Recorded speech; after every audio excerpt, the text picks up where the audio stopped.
Puji Tuhan, selamat malam Ibu Saudara semuanya. Salam, selamat berjumpa kembali malam hari ini dalam acara online Discipleship Revival Total Ministry. Puji Tuhan, malam hari ini kita kembali untuk belajar firman Tuhan. Tema yang akan kita bahas pada malam hari ini yaitu tentang gereja lokal dan gereja sel. Ya, nah. Kita masih bicara tentang topik gereja Tuhan Yesus. Ya. Nah, ternyata ciri-ciri daripada gereja Tuhan Yesus salah satunya di sini ya, yang ada di muka bumi ini. Nah, kita bisa membedakan nanti bagaimana ya ketika gereja mulai berkembang. Nah, disitulah terbentuk gereja lokal. Apa artinya gereja lokal? Gereja lokal itu ada di satu wilayah atau daerah tertentu, dan nanti ada beberapa daerah yang tercatat di dalam Alkitab, dan itu menjadi nama daripada jemaat yang ada di situ. Ya, nah, gereja lokal dan gereja sel. Sel itu adalah akarnya, di mana gereja lokal itu ya terdiri dari berbagai macam sel-sel tersebut. Nah, oleh sebab itu kita akan bersama-sama untuk belajar tentang gereja lokal dan gereja sel pada kesempatan malam hari ini. Ya, oke, Bapak Saudara. Ya, oke. Apa itu gereja lokal? Dalam Alkitab terjemahan baru, istilah yang dipakai ya adalah kata jemaat sebagai ganti kata gereja. Jadi kalau Anda membaca Alkitab, ya, di situ Anda nggak pernah menemukan kata gereja. Yang sering disebut kelompok-kelompok orang-orang yang berkumpul, yang mengatasnamakan orang yang percaya kepada Tuhan, itu disebut sebagai jemaat. Ya, nah, itu adalah istilah sebagai ganti kata gereja yang kita kenal hari-hari ini. Ya, gereja atau church atau eklesia.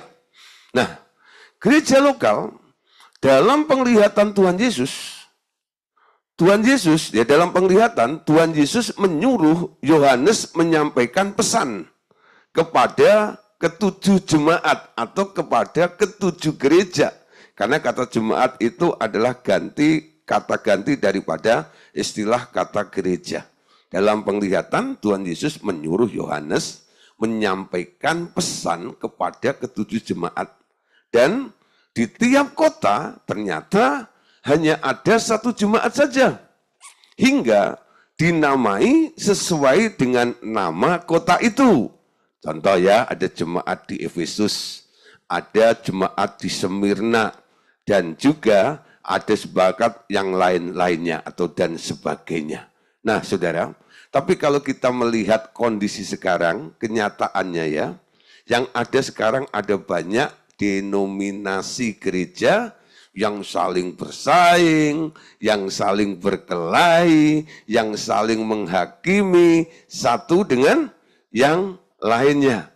Ya, bahkan mereka kadang-kadang ya dengan ambisinya mereka berebut jemaat ya satu dengan yang lainnya. Kenapa? Yang kita lihat sekarang kondisi gereja Tuhan ini kalau kita tahu ya banyak merek, banyak denominasi gereja. Nah, kenapa terjadi seperti itu? Awalnya dulu satu sih, ya. Nah, dari satu pecah, perpecahan itulah yang membuat akhirnya banyak merek-merek gereja. Setelah pecah dengan organisasi pertama, dia bikin organisasi yang baru untuk membedakannya. Mereka kasih istilah atau nama yang baru.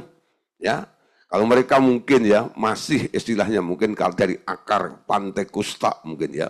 Awalnya pertama kali kan GPDI, Gereja Pantekusta di Indonesia. Itu Gereja Pantekusta awal-awalnya masuk ke Indonesia. Dari Pantekusta itu udah pecah banyak sekali. Ada yang menamakan dirinya utusan Pantekusta. Ada yang menamakan Pantekusta Merdeka dan sebagainya. Ya, lalu pecah lagi jadi GBI dan sebagainya. Itu sebenarnya dulu dari Pantekosta, saudara. Ya, kenapa terjadi perpecahan? Nah, itu sebenarnya ya karena adanya tidak kesepahaman antara pemimpin satu dengan pemimpin yang lainnya. Namun saudara, nanti ya Tuhan yang memiliki gereja di muka bumi itu akan ada masanya. Masanya akan tiba bahwa Tuhan Yesus akan memulihkan keadaan gerejanya. Hingga di satu kota nanti hanya ada satu kesatuan gereja lokal saja. Nah, kapan akan terjadi? Kalau dilihat sekarang bukannya tambah surut, tambah banyak ya. Bahkan kadang-kadang saudara, itu DIPAK ya, Departemen Agama kadang-kadang kewalahan. Karena apa? Sudah di stop, nggak akan ada lagi denominasi baru. Tapi muncul, lalu membuat bingung juga kalau nggak dilindungi, ya dinaungi, nanti jadi gereja liar. Kalau dinaungi kok nambah lagi. Ya, nah akhirnya diberi persyaratan. Harus punya jemaat lebih dari 3.000 orang. Harus punya beberapa cabang di beberapa kota. Nggak tahu bagaimana caranya, ya. Akhirnya mereka lolos juga, ya. Nah, bagaimana dalam kurun waktu nggak sampai 3 bulan, nggak sampai 1 tahun, tahu-tahu sudah ya punya beberapa cabang di daerah. Bukan cabang baru kadang-kadang. Gereja-gereja yang dulunya ya bergabung dengan denominasi organisasi gereja lainnya, bergabunglah dengan kelompok yang baru itu. Lalu diakukan bagi jemaat kami sepakat untuk bikin organisasi yang baru seperti itu. Tapi saudara, dengan kondisi yang miris seperti ini, Tuhan berjanji, nanti akan ada pemulihan gereja-gereja itu. Nah saudara, standarnya seperti apa yang telah terjadi di dalam Alkitab ya. Perhatikan di sini, bahwa surat-surat Tuhan Yesus itu sebenarnya ditujukan kepada para malaikat pemelihara jemaat. Nah kalau sekarang siapa pemelihara jemaat? Gembala. Betul? Dan satu malaikat untuk satu jemaat kota. Nah, sekarang kita lihat Wahyu 1 ayat 20. Dan rahasia ketujuh bintang yang telah kau lihat pada tangan kananku dan ketujuh kaki dian emas, itu ketujuh bintang, itu ialah malaikat ketujuh jemaat, dan ketujuh kaki dian itu ialah ketujuh jemaat. Ya, ada 7 bintang dan ada 7 kaki dian. Nah, bintangnya 7, ya, ini bukan puyer ya, bintangnya 7 dan kaki diannya 7. Jadi ada 7 jemaat dan ada 7 gembala malaikat ada di situ. Ya, coba kita lihat ya dari 7 jemaat itu. Dalam Wahyu pasal 2 ayat yang pertama, Anda bisa melihat di sini. Wahyu pasal 2 ayat yang pertama, ya. Nah, dikatakan, tuliskanlah kepada malaikat jemaat di Efesus. Inilah firman dari Dia yang memegang ketujuh bintang itu di tangan kanannya dan berjalan di antara ketujuh ya kaki dian emas itu. Ya. Nah, saudara, jadi di sini ada satu jemaat yang disebut sebagai jemaat di Efesus. Kenapa disebut malaikat jemaat di Efesus atau gereja di Efesus? Karena lokasinya, domisili atau tempatnya adalah di Efesus. Nah, saudara, dari 7 jemaat atau 7 gereja itu punya kelebihan dan punya kekurangan masing-masing. Ya. Nah, kita lihat dulu ya kondisi daripada jemaat di Efesus. Kalau Anda membaca nanti ya dalam ayat 2, 3 dan 4 di situ ada pujiannya dan ada juga tegurannya. Tuhan bilang begini, aku tahu segala pekerjaanmu, baik jerih payahmu maupun ketekunanmu. Aku tahu bahwa engkau tidak dapat sabar terhadap orang-orang jahat, bahwa engkau telah mencobai mereka yang menyebut dirinya rasul, tetapi yang sebenarnya tidak demikian, bahwa engkau telah mendapati mereka sebagai pendusta. Dan engkau tetap sabar dan menderita oleh karena namaku, dan engkau tidak mengenal lelah. Pujiannya kepada jemaat di Efesus ini, jemaat Efesus itu luar biasa berapi-api, punya semangat, bertahan walaupun dalam penderitaan. Namun saudara, selain pujian tadi, ada celaannya juga. Dikatakan, namun demikian aku mencela engkau, karena engkau telah meninggalkan kasihmu yang semula. Sebab itu ingatlah betapa dalamnya engkau telah jatuh. Bertobatlah dan lakukanlah lagi apa yang semula engkau lakukan. Bapak-Ibu saudara, jemaat di Efesus itu, jemaat yang begitu antusias dalam mengiring Tuhan. Walaupun menghadapi pressing, walaupun menghadapi tekanan, walaupun menghadapi ancaman, ya, mungkin dia bisa nyanyi sekali Yesus, selamanya Yesus, ya. Nah, terus saudara. Tapi saudara, konsistensi daripada kesetiaannya itu ternyata lambat laun dengan kurun waktu yang berjalan, ternyata semakin kendor. Sehingga Tuhan yang melihat gerejanya yang ada di Efesus ini, dari memuji jemaat ini, mulai mencela jemaat ini. Dikatakan, aku celah engkau, karena engkau telah meninggalkan kasihmu yang semula. Dulu ya lagunya happy ya ya ya, happy ya ya ya. Siang jadi kenangan, malam jadi Tuhan itu tiada hari tanpa Tuhan. Lambat laun sudah, dari tiap hari mereka berkumpul sambil memecahkan roti, membagi firman, saling menolong dan sebagainya. Lambat laun mulai ya, dari seminggu setiap hari ya, mereka berkumpul sekarang mulai seminggu sekali. Lama-lama sebulan sekali. Ya, nah, itu yang disebut saudara, meninggalkan kasih yang semula. Dalam kondisi seperti ini, Tuhan bilang, sebab itu ingatlah betapa dalamnya engkau telah jatuh dan cepat bertobat. Amin. Nah, cepat bertobat. Jadi jemaat di Efesus ini, dia dipuji, awalnya punya semangat yang luar biasa dalam mengiring Tuhan. Tidak takut dengan tantangan dan ujian atau cobaan atau penderitaan. Ya. Nah, tapi akhirnya kendor, disuruh bertobat lagi. Nah, yang kedua, saudara, jemaat di mana? Jemaat di Smyrna. Wahyu 2 ayat yang ke-8. Dan tuliskanlah kepada malaikat jemaat di Smyrna. Inilah firman dari yang awal dan yang akhir, Alfa dan Omega ya, yang telah mati dan hidup kembali. Nah, saudara, jemaat di Smyrna ya, dipuji oleh Tuhan juga. Tuhan bilang begini, aku tahu kesusahanmu, aku tahu kemiskinanmu, namun engkau kaya, dan fitnah mereka yang menyebut dirinya orang Yahudi, tetapi sebenarnya tidak demikian.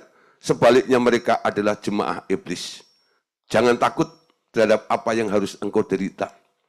Sesungguhnya, iblis akan melemparkan beberapa orang di antaramu ke dalam penjara, supaya kamu dicobai.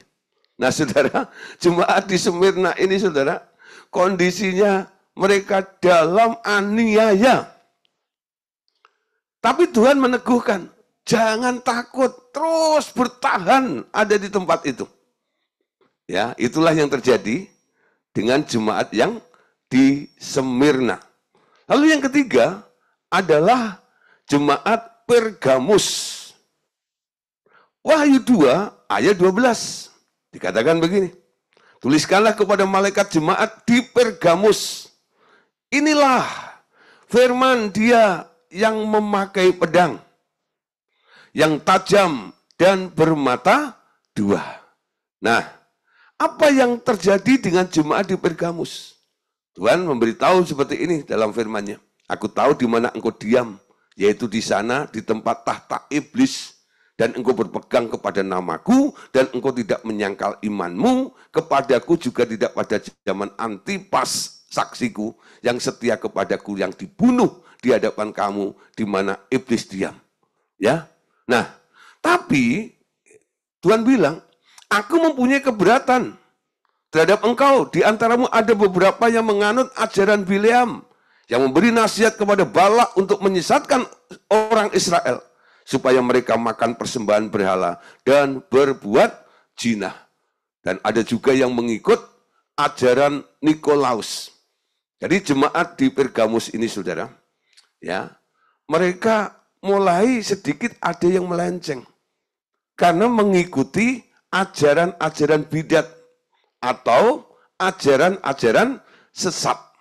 Tuhan mengingatkan, jangan ikut ajaran-ajaran gitu, fokus kepada Injil yang benar. Nah, nanti Anda akan melihat ya, beberapa gereja yang berkembang saat-saat ini, mungkin ada yang terjadi kondisinya seperti jemaat di Pergamus. Mulai ikut arus pengajaran terombang-ambingkan dengan ini dan itu dan sebagainya. Ya, banyak orang-orang kadang-kadang jadi kutu loncat dalam pelayanan. Karena apa? Nggak puas dengan pengajaran ini, dia pindah, lari ke sana, lari ke sini, lalu mulai mengadopsi ajaran ini dan itu untuk bertahan dan sebagainya. Tapi semua harus diuji. Ya, pengajaran itu selaras dengan Injil atau tidak.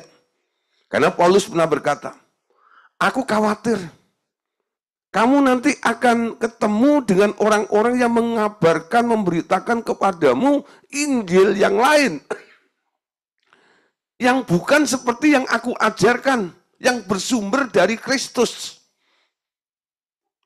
Dengan era globalisasi seperti ini, kadang-kadang untuk mempertahankan atau meningkatkan kapasitas, ya, supaya jemaat semakin banyak dan sebagainya, kadang-kadang banyak sekali, saudara, cara-cara yang dipakai oleh gereja-gereja saat ini supaya mereka ya bisa berbondong-bondong, lalu ajaran-ajaran yang bukan dari Kristus mulai dimasukkan, filsafat-filsafat, ya, tradisi-tradisi mulai dimasukkan. Supaya apa? Supaya orang-orang merasa nyaman, enak ada di tempat itu. Nah, kita harus mengerti tentang kebenaran yang hakiki tentang Injil itu sebenarnya apa. Ya. Nah, saudara, jemaat yang keempat, jemaat di Tiatira, Wahyu 2 ayat 18. Dan tuliskanlah kepada malaikat jemaat di Tiatira, inilah firman anak Allah yang matanya bagaikan nyala api dan kakinya bagaikan tembaga.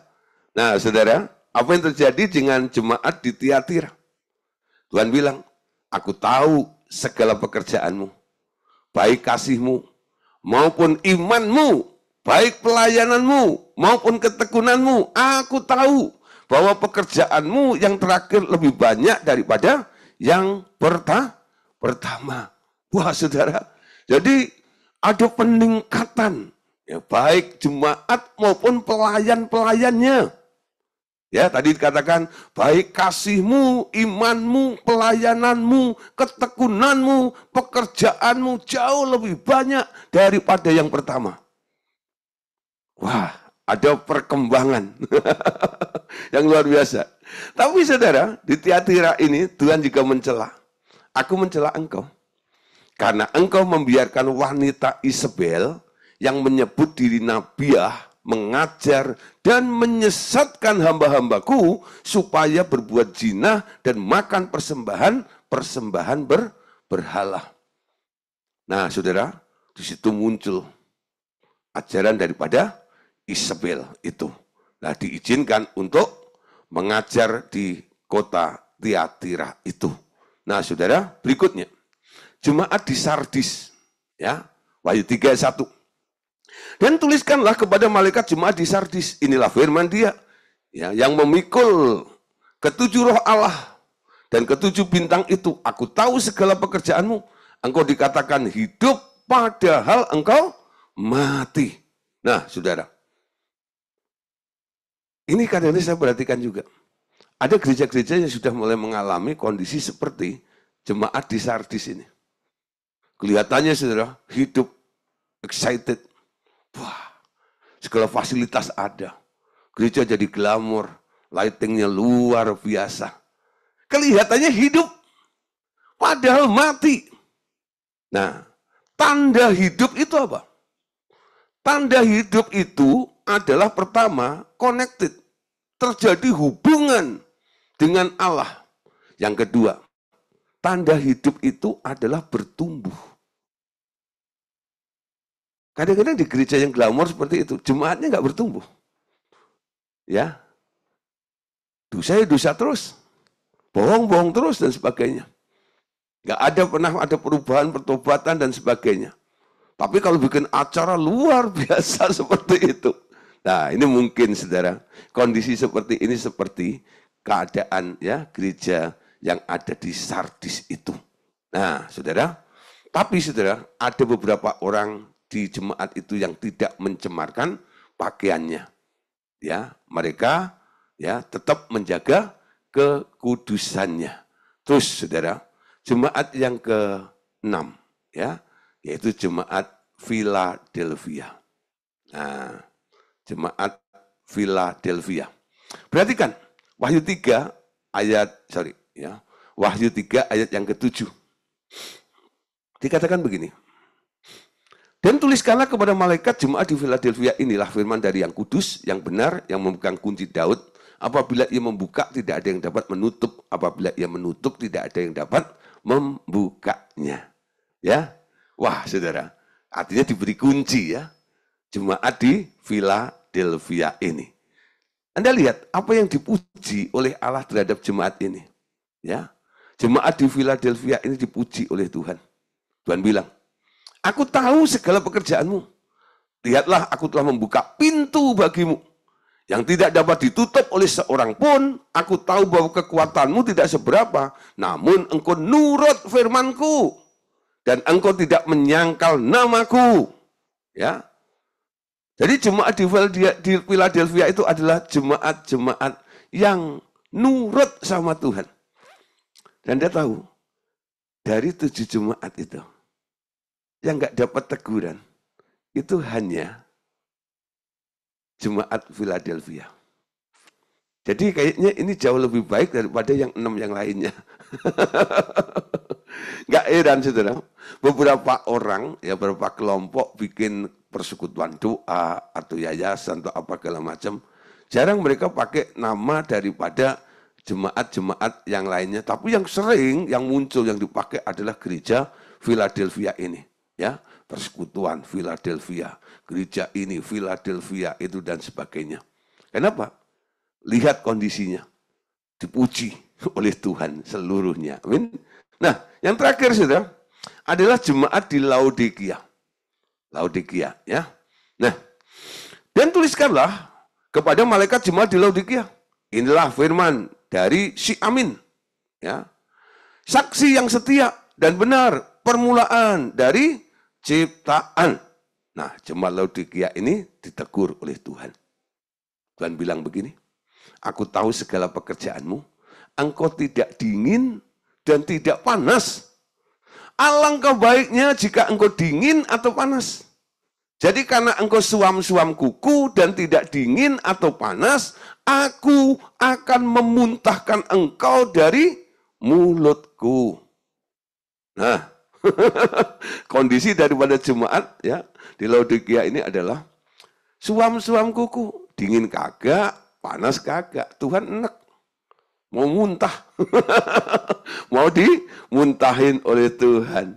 Nah, saudara, ini adalah kondisi daripada beberapa jemaat yang ada di dalam Alkitab tadi ya. Nah, sekarang kita lihat gereja-gereja setiap kota tadi itu, itulah yang disebut gereja sel, gereja rumah, apa gereja lokal maksud saya, ya, gereja lokal, ya, gereja lokal. Nah, sekarang kita akan melihat bagian yang kedua. Apa sih yang disebut dari gereja sel? Gereja sel itu juga sering dipakai istilah atau disebut sebagai gereja rumah.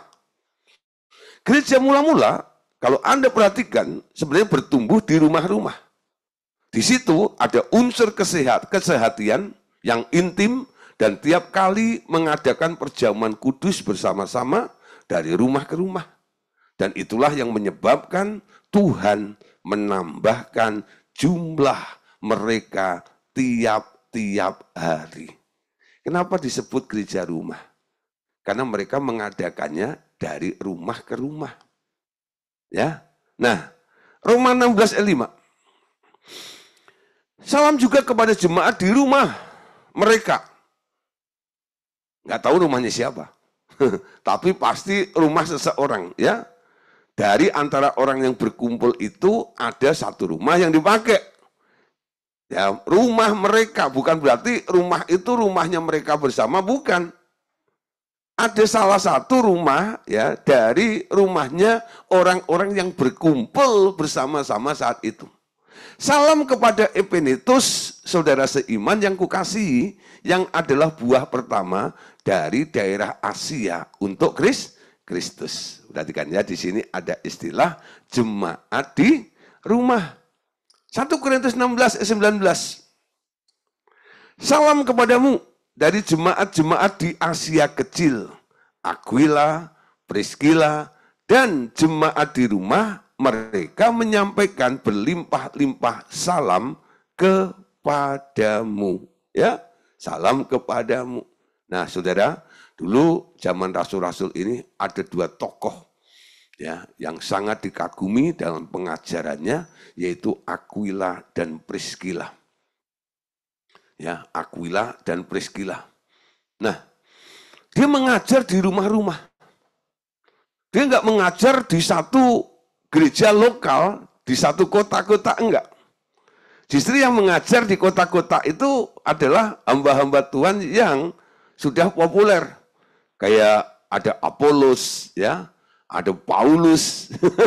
Tapi saudara, Aquila dan Priscilla ini, dia hanya mengajar ya di rumah-rumah.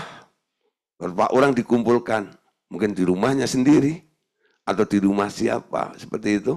Lalu diajar di situ. Nah, saudara, kalau Anda tahu sekarang apa yang kita lakukan, kita kadang-kadang mengadakan kelas-kelas pemuridan ya. Kita kumpulkan, lalu mulai nih ya, kita bikin di rumah siapa. Dulu berapa tempat pernah saya pakai ya. Hari Sabtu pagi dulu saya pakai rumahnya ya lah, tempatnya Pak Juhdi atau Bu Welen ya, itu hari Sabtu. Dan cukup banyak juga yang hadir pada waktu itu, 30-40 kadang-kadang. Orang yang mau belajar tiap minggu di sana. Ada tempatnya Pak Tejo, ada tempatnya Bu Manli, ya. Nah, ada lagi ya, dulu ya Pondok Indah. Pokoknya di setiap rumah-rumah orang kami pakai. Nah, kelihatannya itu kan sepertinya hanya kelompok orang bilang, ah itu persekutuan doa dan sebagainya. Tapi kalau kita lihat dua istilah tadi, bahwa gereja yang dibuat oleh Tuhan Yesus itu adalah gereja lokal dan gereja sel atau gereja rumah. Jadi program yang kita lakukan seperti pemuridan ini yang secara onset itu sebenarnya sudah merupakan wujud daripada gereja rumah. Saya kadang-kadang mendorong Bapak Saudara, yuk yang sudah mulai belajar kelas pemuridan, mulai kumpulkan beberapa orang. Anda kumpul, Anda mulai bicara tentang firman. Kalau Anda merasa kesulitan, ada hambatan, ada ya butuh pertolongan, bantuan, nanti kami bantu. Supaya apa? Terjadi, ada gereja-gereja sel yang mulai terjadi yang disebut gereja rumah itu. Ya. Nah, bagi rumahnya yang sudah mau dipakai, silakan cepat hubungin kami. Pak, kami mau. Nah, nanti juga teknisnya, walaupun rumahnya ada, ya siap, kira-kira ada nggak orangnya yang akan diajar di situ? Ya, jadi paling enggak itu sudah ada 2 atau 3 orang yang mau berkumpul. Ya, jangan nunggu udah ngumpul sampai 30, 50 baru, yuk kita adakan. Mulainya dari kecil. Dari 2-3 orang berkumpul, gereja itu dikatakan 2-3 orang berkumpul atas namaku, Tuhan hadir di tengah-tengah mereka. Itulah yang disebut gereja, betul? Karena gereja bukan gedungnya, tapi gereja adalah orang-orangnya. Nah, dengan kesehatian, gereja yang ditanam oleh Tuhan, yang dibuat oleh Tuhan itu, Tuhan akan menambahkan bilangan orang-orang yang percaya seperti apa yang terjadi di dalam kisah para rasul itu. Anda lihat saudara, apa yang dilakukan oleh mereka saat itu. Kisah 2, ayat 46 sampai 47. Dengan bertekun dan dengan sehati, mereka berkumpul tiap-tiap hari dalam bait Allah. Mereka memecahkan roti di rumah masing-masing secara bergilir dan makan bersama-sama dengan gembira dan dengan tulus hati sambil memuji Allah. Dan mereka disukai oleh semua orang dan tiap-tiap hari Tuhan menambahkan jumlah mereka dengan orang yang diselamatkan. Jadi ada 2 acara di sini ya. Pertama mereka kumpul di bait Allah. Mereka juga bersama-sama bergilir ya, memecahkan roti di rumah masing-masing. Nah, disinilah saudara, Tuhan menambahkan jumlah mereka. Karena perkumpulan mereka yang sehati, sepakat, Tuhan hadir, menghasilkan dampak buah yang luar biasa. Sehingga mereka adalah orang-orang yang disukai oleh semua orang. Amin. Disukai oleh semua orang. Sehingga orang-orang lain mulai pengen bergabung. Jadi kalau Anda kumpul, Anda bikin satu acara ya yang bersifat rohani, kalau sampai nggak ada yang mau bergabung, perlu dipertanyakan. Kenapa nggak ada yang mau bergabung? Karena nggak ada sesuatu yang menarik perhatian mereka. Mereka datang bukan karena dikasih sembako. Mereka datang bukan dicari kasih uang, bukan. Tapi mereka mau bergabung karena melihat buah kekristenan dalam hidup mereka. Amin. Ada buah pertobatan. Ada buah roh di dalam dirinya. Dan ada buah jiwa-jiwa, yaitu buah pelayanan. Amin. Nah saudara, di sini ketika terjadi pertumbuhan, jadi sekarang mulai ada teamwork-nya, betul? Siapa yang boleh jadi teamwork?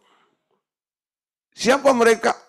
Mereka adalah orang-orang yang telah diteguhkan, mereka orang-orang yang telah diutus. Jadi mereka adalah orang yang telah diketahui oleh pemimpin pusatnya. Sehingga mereka diutus. Amin. Jadi pergi itu harus ada alasannya. Kenapa kamu pergi? Pergi untuk memberitakan Injil. Pergi untuk melayani. Aku pergi karena diutus. Atau dipanggil. Karena ada panggilan pelayanan. Betul? Bukan karena ide dan gagasan kita sendiri. Nah, saudara, sebenarnya originalnya pengutusan itu adalah oleh Roh Kudus. Dari kesehatian dalam gereja-gereja rumah itu, bertumbuhlah karunia-karunia Roh Kudus, hingga muncullah orang-orang yang diutus Roh Kudus langsung melalui nubuatan. Jadi ketika mereka sedang berkumpul, ada beberapa orang, khususnya para leaders yang ada di situ, yang mendapatkan karunia, pernyataan dari Tuhan, lalu menyampaikan berita itu kepada beberapa orang yang sifatnya adalah pengutusan. Anda lihat dalam Yohanes 20, ayat 21. Maka kata Yesus, sekali lagi, damai sejahtera bagi kamu. Sama seperti Bapak mengutus aku, demikian juga sekarang aku mengutus kamu. Nah, saudara, ketika Yesus ada di muka bumi, setiap ditanya oleh ahli Taurat, orang Farisi, atau siapa saja tentang dasar atau alasannya kenapa dia ada di situ, dia melayani dan sebagainya, jawabannya cuma satu. Bapakku yang mengutus aku. Betul?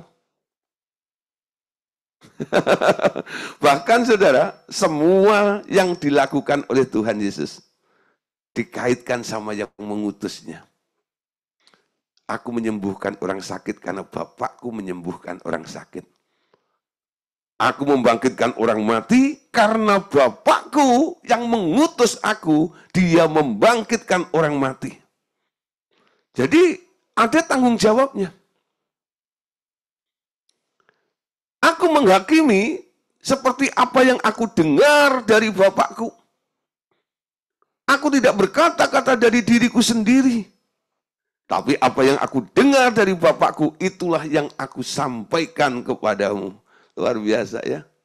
Nah ini saudara, prinsip pengutusan ini sangat penting. Kisah pasal 13 ayat 1 sampai 3. Dan ini sudah dilakukan oleh para murid-murid pada waktu itu. Pada waktu itu dalam jemaat di Antioquia ada beberapa nabi dan pengajar, yaitu Barnabas dan Simeon yang disebut Niger, dan Lukius orang Kirene, dan Manahem yang diasuh bersama dengan raja wilayah Herodes dan Saulus. Pada suatu hari ketika mereka beribadah kepada Tuhan dan berpuasa, berkatalah Roh Kudus, khususkanlah Barnabas dan Saulus bagiku untuk tugas yang telah kutentukan bagi mereka. Maka berpuasa dan berdoalah mereka, dan setelah meletakkan tangan ke atas kedua orang itu, mereka membiarkan keduanya pergi. Anda kenal namanya Barnabas. Anda kenal namanya Paulus. Mereka adalah orang-orang yang pernah melayani dan dampaknya luar biasa, betul? Baik Barnabas dan Paulus itu. Kenapa dua orang ini bisa melayani? Kenapa dua orang ini bisa melayani? Nah, karena ada nubuatan. Roh Kudus mendorong beberapa orang untuk meneguhkan, menyampaikannya, khususkanlah Barnabas dan Saulus bagiku untuk tugas yang kutentukan. Jadi Bapak sendiri, itu Roh Kudus. Yang punya gagasan, yang punya ide, betul?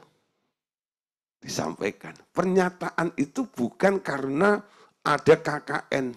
Enggak. Mereka lagi nyembah Tuhan.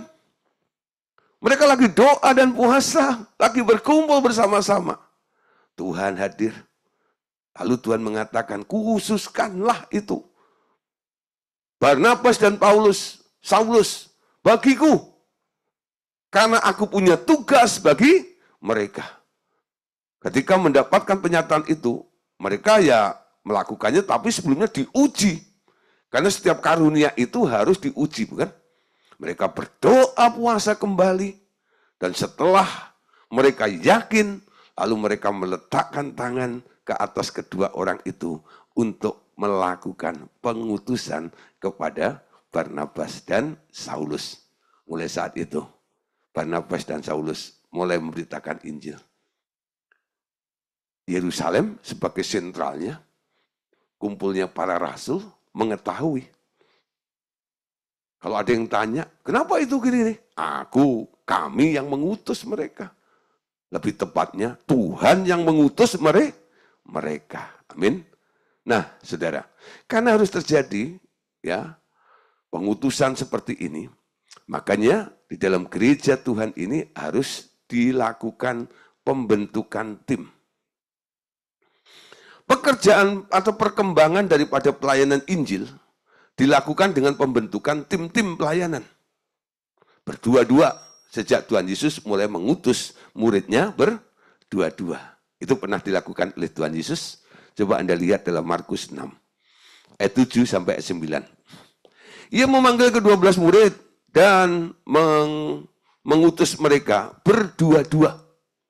Ia memberi mereka kuasa atas roh-roh jahat dan berpesan kepada mereka supaya jangan membawa apapun dalam perjalanan mereka, kecuali tongkat, roti pun jangan, bekal pun jangan, uang dalam ikat pinggang pun jangan. Boleh memakai alas kaki, tetapi jangan memakai dua baju. Saya nggak bicara tentang alas kaki atau dua bajunya, tapi saudara, yang lebih penting di sini Tuhan mengutus mereka untuk berdua-dua, ya. Nah, teamwork yang dibuat oleh Tuhan ini. Nah, khususnya untuk ladang-ladang baru biasanya. Tapi kalau follow up kadang-kadang ya kadang-kadang nggak mesti harus berdua-dua. Karena mungkin di sana sudah ada tim atau orang-orang yang sudah ditunjuk untuk menjadi perwakilan atau ketua daerah, ketua kota dan sebagainya. Kita hanya memfollow up, mengunjungi saja. Ya itu beda lagi. Ya. Tapi kalau ladang yang baru, dalam macam mereka tadi diutus bukan hanya satu orang, tapi berdua-dua gitu ya. Nah untuk apa? Untuk saling meneguhkan. Ya. Nah untuk mengerti. Lukas 10 ayat 1. Kemudian pada waktu itu Tuhan menunjuk 70 murid.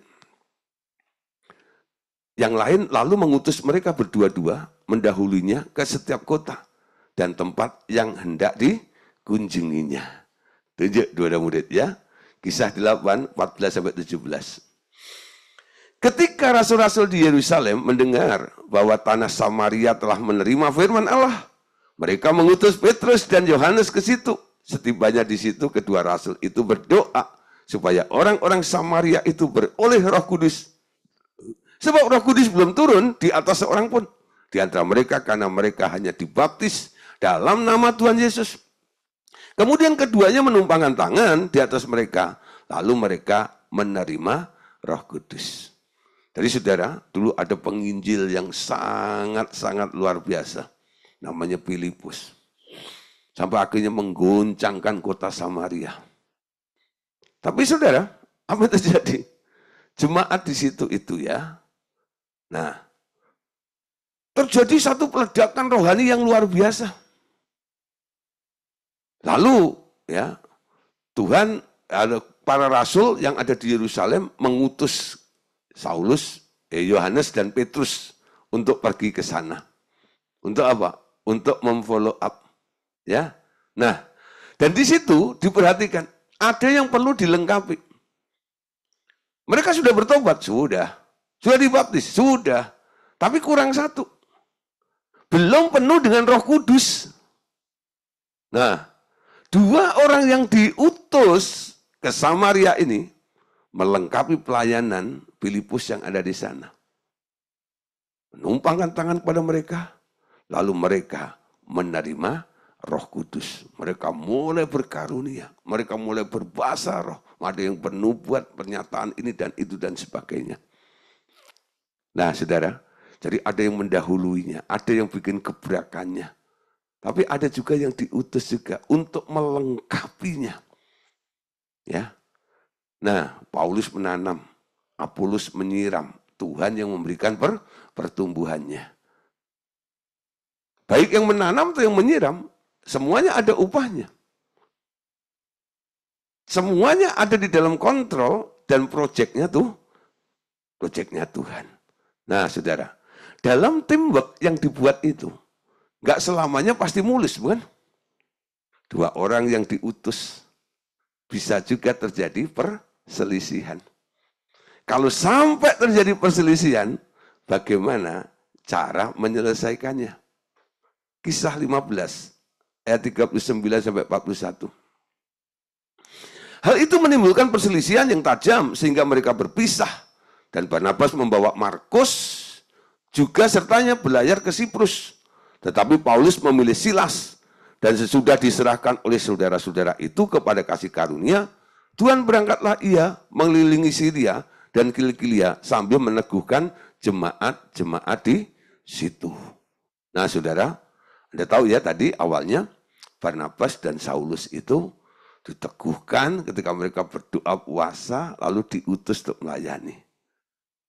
Ternyata mereka berdua punya anak rohani. Barnabas punya anak rohani namanya Markus. Paulus punya anak rohani namanya Silas. Bawalah mereka. Nah saudara, satu kali nih. Si Markus itu masih ya apa namanya? Kalau orang Jawa bilang mbok-mbokan gitu loh ya. Ya, dikit-dikit ingat rumah, ingat mami dan sebagainya gitu. Lalu mulai pamit ya. Boleh nggak aku pulang sebentar ya, gitu ya. 2 hari aja ya. Lihat seperti itu, Paulus nggak suka. Kalau sudah mau melayani, komitmen harus total. Bicara tentang totalitas. Ya, barang siapa mengikut aku harus meninggalkan ayah ibunya, betul nggak ya? Dan mengikut aku. Kalau begini mengganggu terus. Daripada begitu, Paulus bilang, ya sudah nggak usah ikut aja. Kalau pulang-pulang aja terus. Melihat sikap tegas daripada Paulus ini, Barnabas kaget dikit. Gak bisa gitu bro. Ya, gak semuanya kayak kita. Ya gak bisa. Paulus tetap pada prinsip totalitasnya. Ya, kalau kamu tetap pada prinsip itu, ya sudahlah, kita pisah aja di sini. Saya urus ini Markus. Paulus bilang, ya sudah, saya pergi sama Silas. Ya, tapi bukan mereka berantem, tidak. Hanya prinsip saja. Ya. Nah, kenapa Barnabas bersikap seperti ini? Jiwa mereka berbeda. Paulus itu seorang penginjil. Barnabas itu hatinya, Alkitab bilang baik banget. Lembut banget. Hati gembala, ngemong istilahnya. Kalau Paulus itu prinsip orangnya. Tangkap ya. Jadi prinsip sama yang ngomong ini nggak bisa jalan bareng memang. Ya sudah, akhirnya mereka pisah. Tapi bukan berantem, enggak. Bukan awas ya gini, enggak. Mereka sadar bagian mereka masing-masing. Paulus jalan dengan Silas, lalu Barnabas dengan Markus ini. Sehingga Anda tahu ceritanya. Ketika Paulus di penjara sama siapa? Sama Silas, bukan? Di dalam penjara itu. Bukan sama Barnabas. Itu karena sudah terjadi perpisahan tadi itu. Barnabas ya punya hati yang berbeda. Seperti itu. Dia bimbing Markus terus. Sampai akhirnya Markus itu boleh bertumbuh. Kadang-kadang sudah kita menghadapi, ya kita punya anak buah model Markus. Kadang-kadang kita punya anak buah model Silas. Yang langsung mengikuti pola kita. Kadang-kadang kita harus ngomong mereka lebih dahulu. Tapi ada beberapa orang yang nggak sabar. Kalau nggak melari bersama dengan aku, yaudah tak tinggal saja. Kita nggak bisa bilang begitu juga sih sebenarnya. Betul ya? Nah ini sikap daripada Paulus. Prinsipnya. Betul? Tapi ada yang punya hati Barnabas. Mereka juga masih melayani. Terus diomong.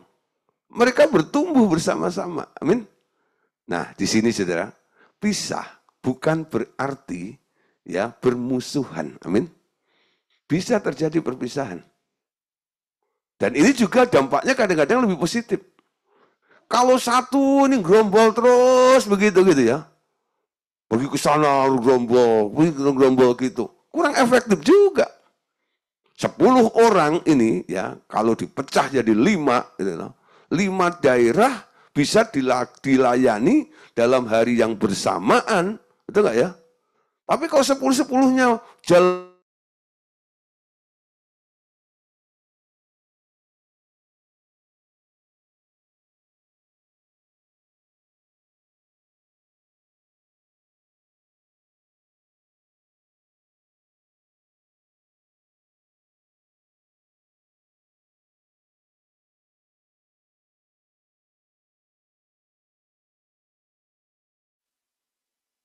ya, nggak bisa gerombolan seperti itu. Jadi harus kadang-kadang memang perpisahan seperti itu bisa terjadi, tapi yang perlu digarisbawahi apa? Berpisah bukan karena berantem, ya, atau keegoisan masing-masing. Nah, saudara, dalam pengalaman mereka, ya, ada pasangan-pasangan yang melayani, ya, yang terjadi. Nah, ini perhatikan di sini. Pasangan suami istri yang sehati juga merupakan tim yang sangat efektif dalam pelayanan pertumbuhan tubuh Kristus. Kisah 18. Ya, Kisah 18 ayat 24 sampai 26. Sementara itu datanglah ke Efesus seorang yang bernama Apolos yang berasal dari Alexandria. Ia seorang yang fasih berbicara dan sangat mahir dalam persoalan kitab suci. Ia telah menerima pengajaran dalam jalan Tuhan. Dengan bersemangat ia berbicara dan dengan teliti ia mengajar tentang Yesus. Tetapi ianya mengetahui baptisan Yohanes. Ia mulai mengajar dengan berani di rumah ibadat. Tetapi setelah Priskila dan Aquila mendengarnya, mereka membawa dia ke rumah mereka dan dengan teliti menjelaskan kepada jalan Allah. Nah saudara, ada pasangan suami istri tadi ya, yang disebut Aquila dan Priskila. Ternyata dia adalah orang yang mengajar di rumah-rumah itu ya. Saat itu ada orang yang sangat fasih dalam berorasi, berbicara, kalau khotbah tuh wah gitu ya. Wah, kalau ngomong kayak ini nggak ada koma dan remnya. Pokoknya fasih banget ya. Kadang saya melihat hamba Tuhan yang kalau ngomong tuh nggak ada titik komanya tuh dan sebagainya gitu. Saya nggak bisa kayak begitu ya. Napasnya nggak nyampe. Ya. Nah itu biasanya tipikal penginjil. Ya. Ya kalau pengajar tuh harus ada jedahnya, supaya waktu jedah itu audiens yang mendengarnya, mereka boleh merenungkan, nangkep poinnya lebih dahulu. Ya, nah tapi kalau dibablas seperti itu tuh rasanya hanya dibakar dengan apinya saja. Nah, saudara, Apolos itu adalah penginjil yang luar biasa. Dan orang senang dengar. Ya, jadi seorang Yahudi bernama Apolos, ya, orang Alexandria ini, dia fasih dalam berbicara dan sangat mahir dalam soal kitab suci. Jadi yang diomongkan itu bukan ya cuman apa ya berita-berita yang viral-viral betul enggak. Tapi benar-benar kitab suci. Tapi saudara, ya, ketika Apolos ini sedang berkhotbah, ada dua orang yang memperhatikan, yaitu Aquila dan Priskila. Ketika setelah selesai, ya, Apolos ini memberitakan tentang jalan Tuhan dengan semangat kepada mereka semuanya, ya, lalu dipanggil sama Aquila dan Priskila. Lalu Aquila dan Priskila bilang begini, bro, luar biasa nih pelayanannya. Banyak orang kagum, banyak orang diberkati hari ini. Tapi nggak selamanya harus berbicara itu tok kan? Karena yang dibicarakan oleh ya Apolos itu hanya tentang baptisan Yohanes. Jadi belum nyampe kepada baptisan Yesus atau kelahiran baru seperti itu loh. Jadi orang yang dikenalkan untuk bertobat menyadari dosanya saja. Betul? Tapi belum ada tindakan bagaimana menerima Yesus masuk dalam hatinya. Makanya Aquila dan Priskila ini panggil dia ke rumah. Mulai diskusi bareng. Jadi ini dengan bijaksana loh. Bukan pas ngomong begitu lalu diomongin di belakang. Dia cetek tuh khotbahnya. Dengerin saya dong. Dengerin di kelompok saya dong. Dengerin pengajaran kita dong. Pengajaran kita tuh lebih tinggi daripada mereka tahu. Aquila dan Priskila nggak begitu. Ya. Nah, setelah mereka melayani dulu, didiskusikan. Kelanjutannya apa? Dibawa kemana lagi? Tapi aku belum ngerti yang itu. Oke, nggak apa-apa. Saya berikan masukan boleh? Betul ya?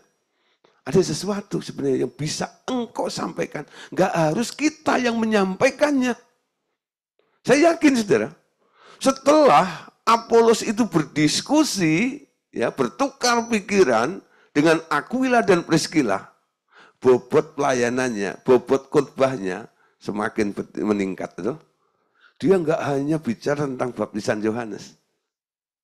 Dia mulai bicara tentang perlunya mengundang Yesus masuk ke dalam hati, ya, dan sebagainya, dan sebagainya. Tambahannya ada. Saya berapa kali lakukan hal seperti ini. Ada orang-orang yang khotbahnya ya biasa-biasa seperti itu. Lalu saya mencoba untuk bisa bertemu dengan mereka. Setelah ketemu, saya kenalan, saya mulai ngobrol. Saya nggak langsung serang mereka, enggak. Sampai akhirnya mereka, orang itu boleh percaya kepada saya. Lalu saya mulai ngobrol begini. Dan puji Tuhan, dia bilang, oh ada juga ya, kok saya nggak pernah ngerti yang seperti ini. Apalagi kalau bicara tentang pelayanan roh dan sebagainya. Nggak semuanya. Penyakit itu karena pola makan, ini dan itu. Ya, pola hidup ini dan itu. Tapi juga kadang-kadang penyakit itu bisa terjadi karena ada roh-roh yang mengganggu orang itu. Memanfaatkan tubuh orang itu. Saya mulai share. Dalam pelayanan saya, ketika saya mendoakan beberapa orang, dokter sudah angkat tangan ini dan itu, dicek nggak ada penyakitnya dan sebagainya. Ternyata dirasuk oleh roh orang mati. Nah, tapi kayaknya nggak lazim ya kita ngomong seperti itu. Ya, kalau Anda belum siap ngomong juga nggak masalah. Tapi paling nggak saya boleh sampaikan ini dong kepada Anda. Ya, nah saudara, sikap yang bagus, yang bisa kita teladani, seperti yang dilakukan oleh Aquila dan Priscilla ini. Ketika melihat Apolos yang khotbahnya masih datar seperti ini, panggil ke rumah, diskusi bersama-sama. Amin. Nah, saudara, ini luar biasa, saudara. Ya, bisa terjadi seperti itu. Ya, nah, sekarang ya kita harus membentuk tim, harus punya tim. Lalu ada pengutusan dan sebagainya. Itu harus mulai dikerjakan. Nah, saudara, jadi tentang gereja lokal atau gereja sel sebenarnya adalah satu ya hal yang Tuhan mau lakukan di muka bumi ini. Kalau lihat kondisinya tadi seperti awal, sekarang kan sudah terlalu banyak. Satu kota aja sekarang kadang-kadang ada ribuan gereja ya. Di Jakarta ini khususnya, Jabodetabek lah. Itu ada berapa gereja? Saya kadang-kadang heran juga ya, satu mall aja kadang-kadang bisa ada 5-6 gereja di situ. Satu building itu bisa ada berapa gereja dengan merek yang berbeda. Belum, nanti tetangga mall lain lagi, komplek lainnya lagi. Itu enggak ya? Berapa wilayah yang ada di Jabodetabek ini? Ribuan, saudara. Gereja-gereja itu. Tapi harapannya, nanti Tuhan bilang, di setiap kota akan ada hanya satu gereja itu. Kelihatannya sangat tidak mungkin akan terjadi seperti ini. Tapi ketika kegerakan Allah mulai terjadi, nanti tidak ada yang mustahil. Dulu ketika perpecahan gereja itu mulai santer terjadi, perbedaan begitu menyolok, ya Tuhan bikin satu, ya namanya hujan roh terjadi, ya Roh Kudus dilimpahkan dengan satu kekuatan yang maksimal yang luar biasa. Pencurahan Roh Kudus terjadi di mana-mana. Itu ibaratnya saudara, Roh Kudus itu seperti curah hujan yang intens, ya. Ditambah lagi kiriman dari Bogor. Apa yang terjadi, saudara? Air di Jakarta menggenang, betul? Air menggenang di mana-mana, banjir. Nah, istilah banjir itu boleh kita istilahkan untuk sebuah lawatan ya, yang deras dari Tuhan itu yang terjadi pada setiap kota yang telah banyak gereja-gereja dengan merek denominasinya. Dulu coraknya berbeda.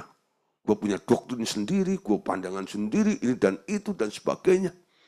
Nah, tapi saudara ketika Roh Kudus melawan, ya, dulu saya ingat istilah yang dipakai oleh senior saya, Pak Andreas. Ya, gereja-gereja dengan organisasinya itu diibaratkan seperti kandang bebek. Nah, tahu kandang bebek? Siapa yang pernah lihat bebek? Wek, wek, wek, wek, wek, wek. Kandang bebek, tahu nggak ya? Kandang bebek itu beda ya dengan kandangnya sapi. Ya, kandang bebek itu cuman pagar, ya, 1 meter aja itu. Bebek kira-kira 100 dimasukkan ke situ satu kandang, gitu ya. 100 satu kandang lagi. Hanya disekat seperti itu. Mereka berdampingan, tapi mereka adalah kelompok, masing-masing kelompok 100 ini, kelompok 100 ini, kelompok. Jadi kalau peternak bebek itu punya 20.000 gitu, bebek gitu. Nah ini kalau satu kandang 100, itu berapa kandang lah. Sekat seperti itu. Mereka nggak bisa saling kunjungin satu dengan lain. Ketika hujan deras terjadi, banjir terjadi, apa yang terjadi? Genangan air itu ya meluap lebih dari 1 meter. Artinya di atas batas atau ketinggian daripada kandang bebek itu. Bebeknya terapung, naik, melintasi batasan satu dengan yang lainnya. Yang tadinya tersekat-sekat, gara-gara lawatan Allah terjadi, mereka akhirnya apa?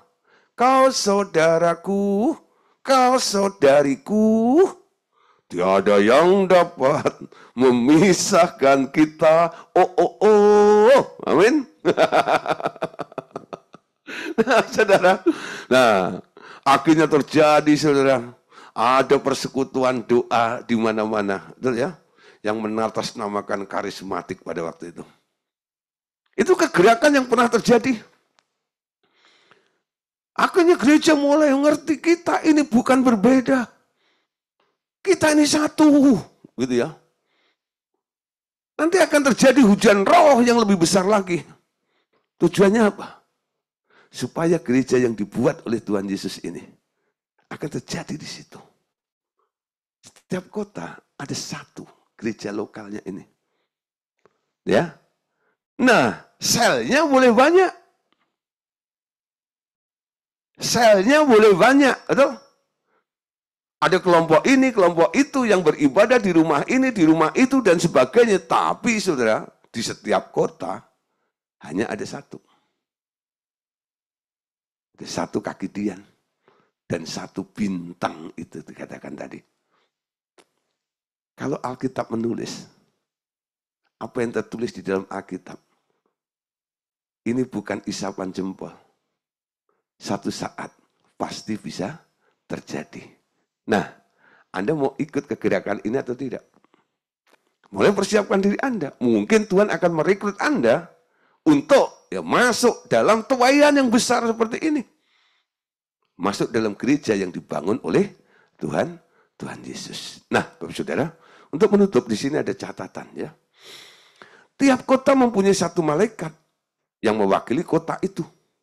Sama seperti pemerintahan di dalam kerajaan si iblis, ada penghulu-penghulu di tiap negara, ada juga pemerintah-pemerintah di tiap daerah.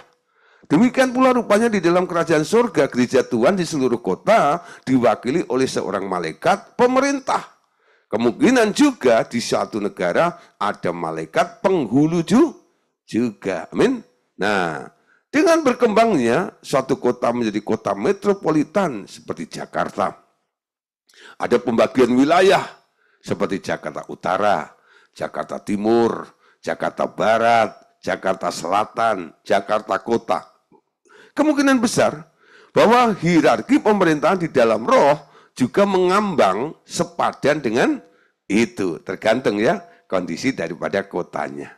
Nah, gereja yang alkitabiah tidak mengenal istilah anggota gereja, tetapi mengakui orang yang percaya Tuhan Yesus sebagai Tuhannya, sebagai anggota tubuh Kristus. Amin. Nah, bukan anggota gereja. Sekarang kan mulai banyak yang, siapa yang di sini, kalau Anda baru masuk gereja ya, jadi jemaat di situ, lalu mulai, siapa jemaat baru di sini, baru hadir. Nah, silahkan ya, lalu ditanya,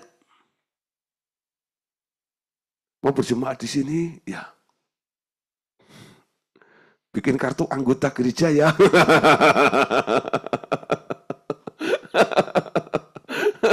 Anggota gereja. Ya, kartu anggota gereja seperti itu. Nah, saudara, Anda lihat ya, sekarang ini kondisinya ya. Nah, dulu tidak disebut sebagai anggota gereja, tapi anggota tubuh Kristus. Dengan demikian juga kita mengakui adanya satu jemaat lokal di satu kota. Walaupun secara fisik banyak gereja dan aliran gereja di kota itu. Nah, ini nggak mengubah struktur yang ada sekarang ini. Tapi setiap gereja nggak mengakui itu anggota gerejanya. Mereka menyadari setiap orang yang berkumpul di gereja kami ini adalah juga anggota tubuh Kristus, saudara dengan anggota gereja yang lainnya juga. Amin. Nah, dengan mengikuti pola pertumbuhan gereja yang mula-mula dapat ya, kita harapkan bahwa Tuhan Kristus akan mengembang ya. Gereja Tuhan Kristus akan mengembang dengan maksimal. Amin. Nah, saudara, jadi ini kurang lebih ya apa yang bisa kita bahas tentang gereja lokal dan gereja sel pada kesempatan malam hari ini. Oke, Bapak Saudara, Tuhan Yesus memberkati kita semuanya. Amin. God bless you. Oke, yuk kita